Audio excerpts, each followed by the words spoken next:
사도행전 23장. 바울이 공회를 주목하여 이르되, 여러분 형제들아, 오늘까지 나는 범사의 양심을 따라 하나님을 섬겼노라 하거늘, 대제사장 아나니아가 바울 곁에 서 있는 사람들에게 그 입을 치라 명하니, 바울이 이르되, 회칠한 다며 하나님이 너를 치시리로다. 내가 나를 율법대로 심판한다고 앉아서 율법을 어기고 나를 치라 하느냐 하니, 곁에 선 사람들이 말하되, 하나님의 대제사장을 내가 욕하느냐. 바울이 이르되, 형제들아, 나는 그가 대제사장인 줄 알지 못하였노라 기록하였으되 너의 백성의 관리를 비방하지 말라 하였느니라 하더라. 바울이 그중 일부는 사두개인이요 다른 일부는 바리새인인 줄 알고 공회에서 외쳐 이르되, 여러분 형제들아, 나는 바리새인이요 또 바리새인의 아들이라. 죽은 자의 소망 곧 부활로 말미암아 내가 신문을 받노라. 그 말을 한즉 바리새인과 사두개인 사이에 다툼이 생겨 무리가 나누어지니, 이는 사두개인은 부활도 없고 천사도 없고 영도 없다 하고 바리새인은 다 있다 함이라. 크게 떠들새 바리새인 편에서 몇 서기관이 일어나 다투어 이르되, 우리가 이 사람을 보니 악한 것이 없도다. 혹 영이나 혹 천사가 그에게 말하였으면 어찌 하겠느냐 하여 큰 분쟁이 생기니, 천부장은 바울이 그들에게 찢겨질까 하여 군인을 명하여 내려가 무리 가운데서 빼앗아 가지고 영내로 들어가라 하니라. 그날 밤에 주께서 바울 곁에 서서 이르시되, 담대하라. 내가 예루살렘에서 나의 일을 증언한 것 같이 로마에서도 증언하여야 하리라 하시니라. 날이 새매 유대인들이 당을 지어 맹세하되, 바울을 죽이기 전에는 먹지도 아니하고 마시지도 아니하겠다 하고, 이같이 동명한 자가 40여 명이더라.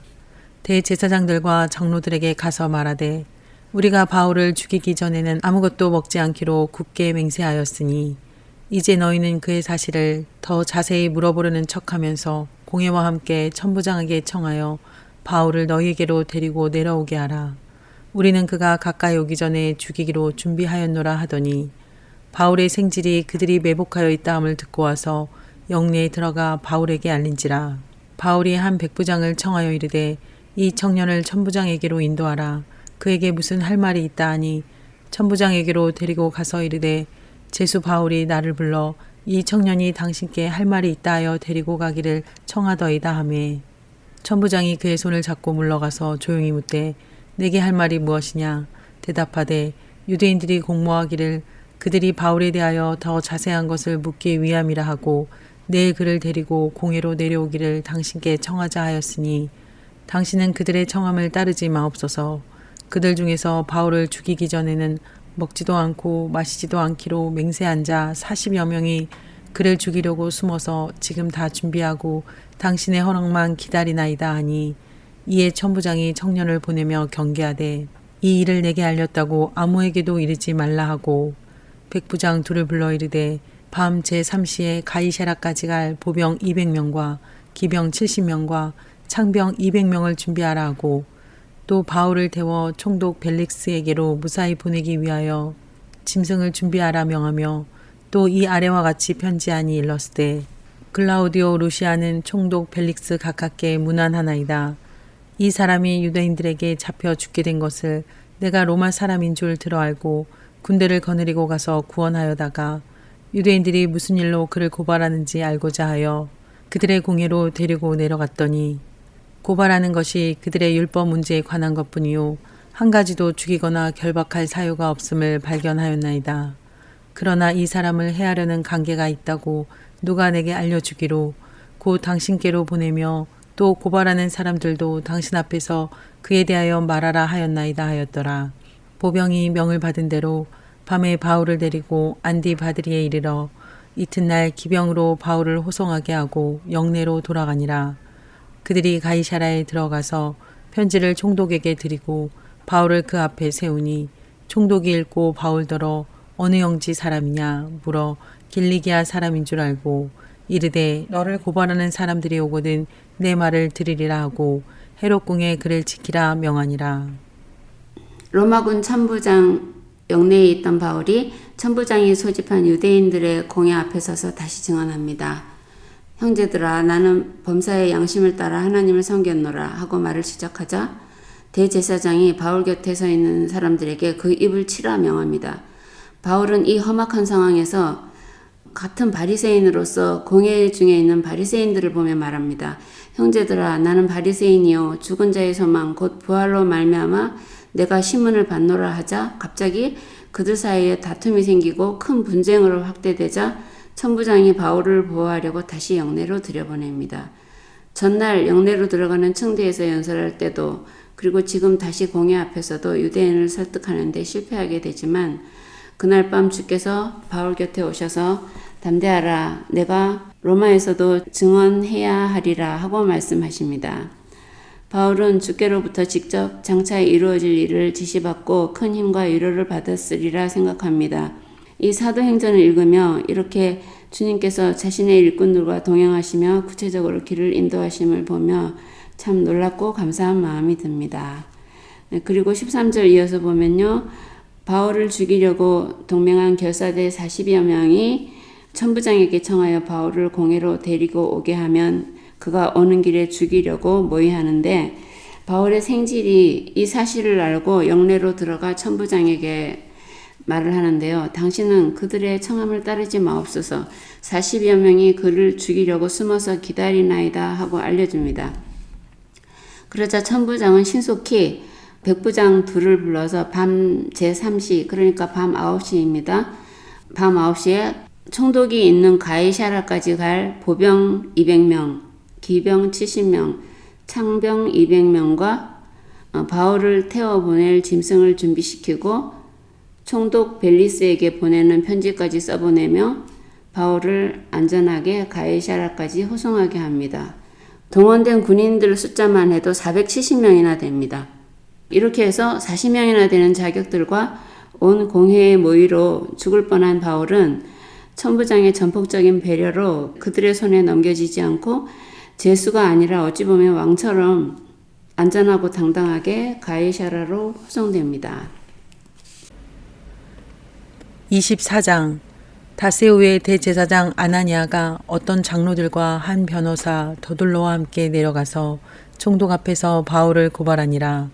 바울을 부르매 더둘로가 고발하여 이르되 벨릭스 각하여 우리가 당신을 힘입어 태평을 누리고 또 이 민족이 당신의 성견으로 말미암아 여러 가지로 개선된 것을 우리가 어느 모양으로나 어느 곳에서나 크게 감사하나이다.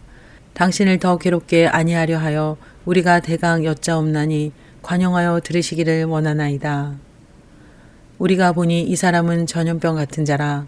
천하에 흩어진 유대인을 다 소유하게 하는 자요 나사렛 이단의 우두머리라.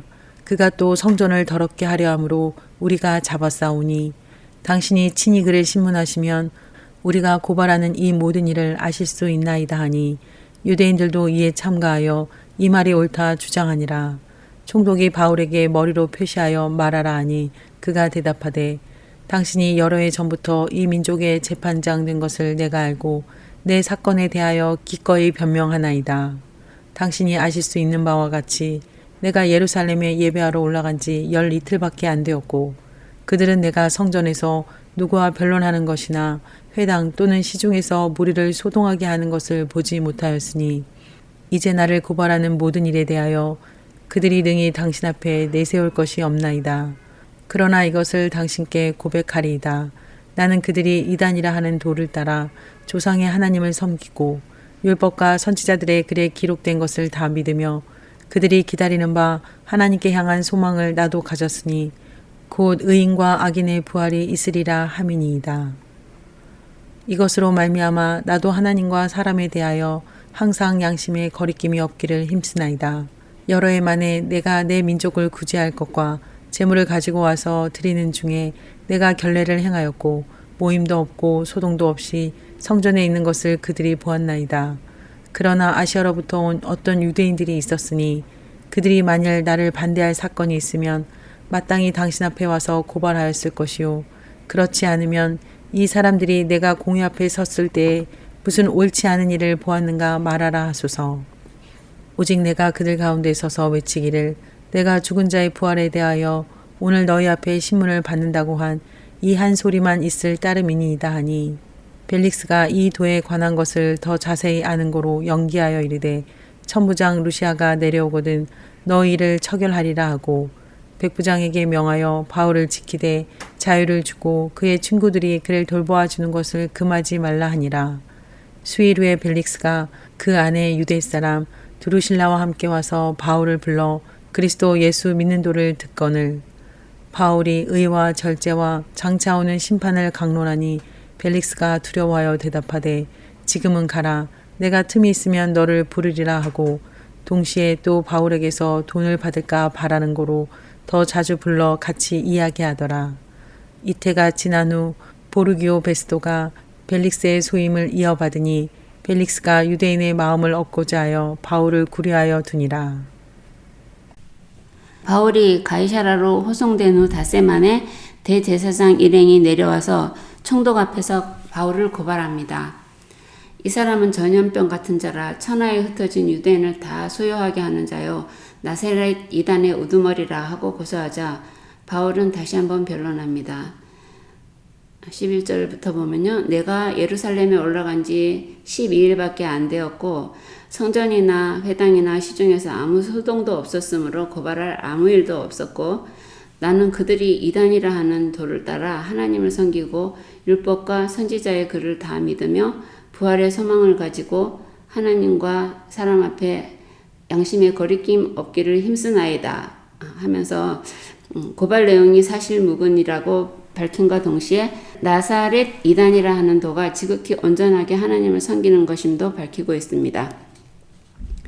그리고 17절 보면 여러 해 만에 내 민족을 구제할 헌금과 제물을 가지고 와서 드리고 모임이나 소동이 일체 없이 성전에서 결례를 행한 것뿐이라 하며 아시아에서 온 유대인들이나 이 사람들이 내가 무슨 옳지 않은 것을 보았다면 말하게 하소서 하고 말하자 벨릭스는 이 재판을 연기하고 바울을 지키되 자유를 주고 친구들의 돌봄을 받을 수 있게 하라 명합니다.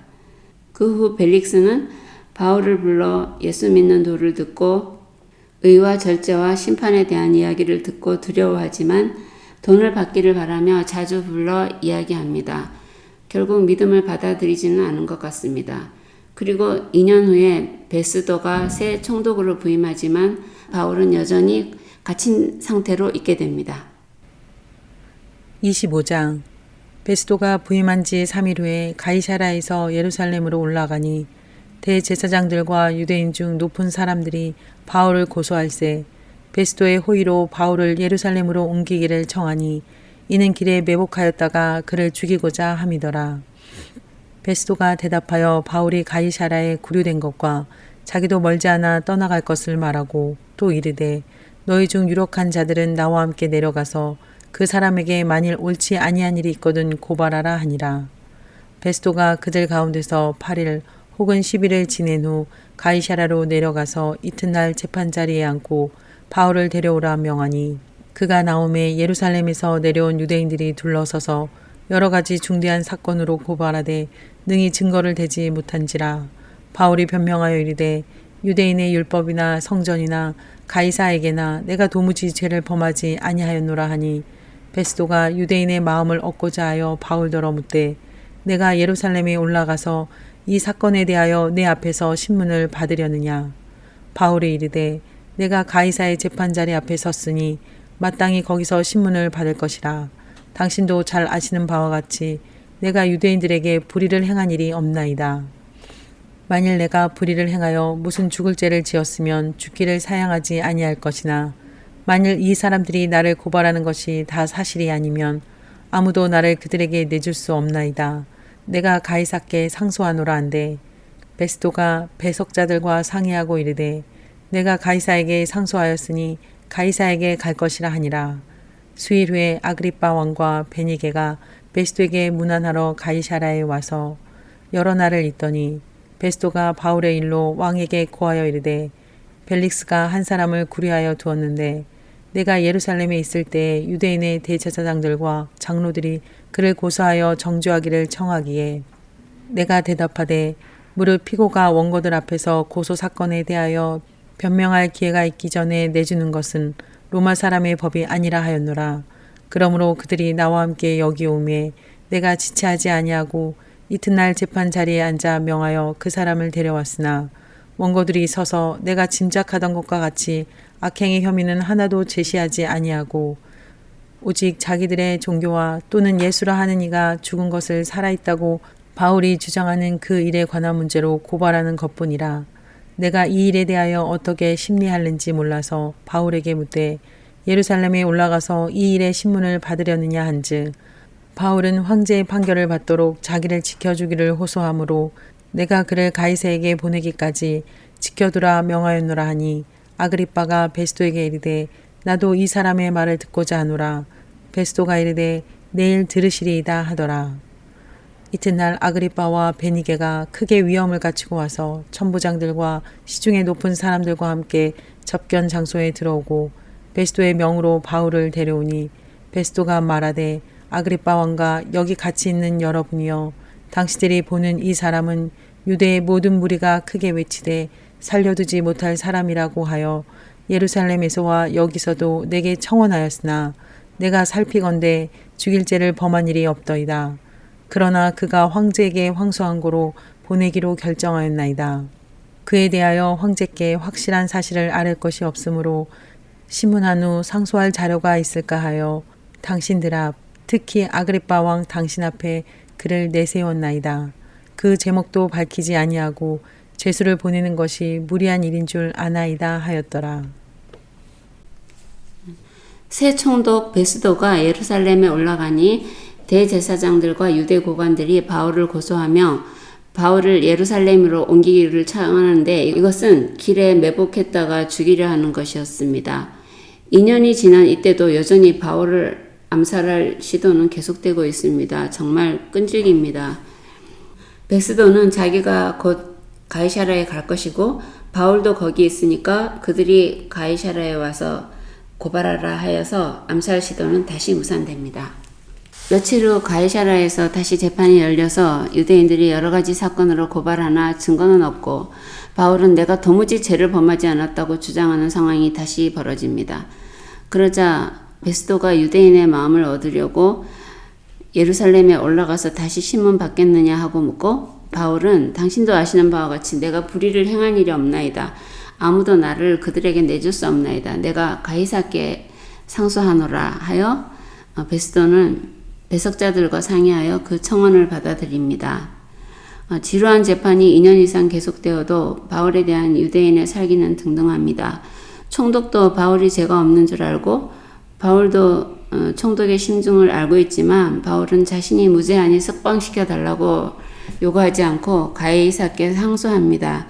아마도 이렇게 죽이려는 자들이 많은 상황에서 오히려 로마군 영내에 있는 것이 안전하기 때문이기도 하고 또 주님께서 가이사 앞에서도 증언하게 될 것이라 하셨으므로 바울이 이렇게 한 것이 아닌가 생각됩니다.